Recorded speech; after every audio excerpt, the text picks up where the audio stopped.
Thanks for watching. And before we talk about partial differential equations, we need to talk about partial derivatives, which intuitively measures how a function moves. So here's a setting. Suppose you're given a function of two variables. So u, which is u of xy, and for concreteness, let's consider the function y squared minus x squared. So u of xy is y squared minus x squared. And I do want to draw you a little picture of what this looks like. So this is an xyz.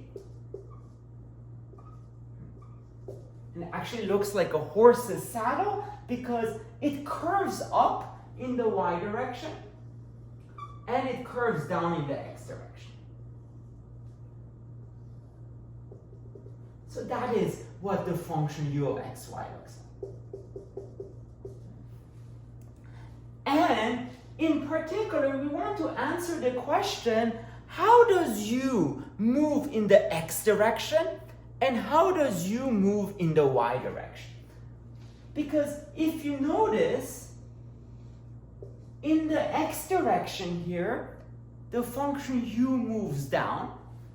So that's the slope in the x direction. But in the y direction, the function u moves up. It's the slope in the y direction. And this is precisely what the partial derivatives are. So, definition, on the one hand, ux is the slope in the x direction. It's the slope in x direction. And if you want as a limit, you can write this as a limit as h goes to 0 of u of x plus h y minus u of xy over h. And similarly, uy is the slope in the y direction.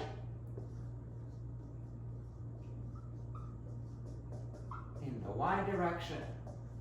And this is just the limit as h goes to 0 of u of x y plus h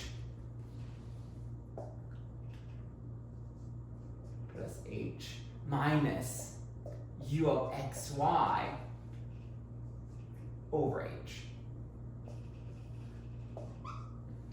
In other words, for ux, you just differentiate with respect to x, while leaving y constant, and for uy, you differentiate with respect to y while leaving x constant. So let's apply it to this example and just mention another quick example after that. So in this case, remember we had u of xy is y squared minus x squared. So ux becomes y squared minus x squared with respect to x. With respect to x. And I'm highlighting this because you just differentiate with respect to x. So you get minus 2x. And for uy, you get y squared minus x squared minus x squared with respect to y, which becomes 2y. And notice precisely we've seen this on this picture from before, because before we saw u curves down in the x direction, so you have minus 2x, whereas u curves up in the y direction. In fact, here the slope is positive, or y positive. And of course, this works for harder functions as well. So for instance, if u of xy is x to the 4th plus 5xy cubed, then ux is x to the 4th plus 5x y cubed with respect to x, which becomes 4x cubed plus 5y cubed. And on the other hand, uy is x to the 4th plus 5xy cubed with respect to y. But you see, x doesn't depend on y, so the y derivative is 0. And then you have this 5x, a constant with respect to y. And then the derivative of y cubed is 3y squared. So in the end, you get 15xy squared. And last but not least, I just want to mention, so you can do this again. You can define, for instance, the second x derivative, which is just the x derivative of the x derivative. And there's a beautiful fact called Clairaut's theorem,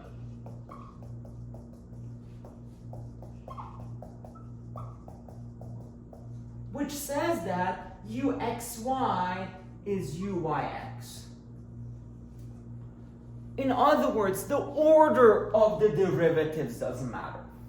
In other words, if you walk in the x direction and then the y direction, then it's the same thing as walking in the y direction and then the x direction. Which is true for all very smooth u, and in particular for all the functions that we'll talk in this class. Now, one thing I want to mention though, fun fact about Clairaut, first of all, he had 9 siblings. I know, a lot. And he published his first paper when he was 12. What did you do when you were 12? Well, I was just playing video games. Definitely didn't publish my first paper yet. All right, thanks for watching. And if you like this and want to see more math, please make sure to subscribe to my channel. Thank you very much.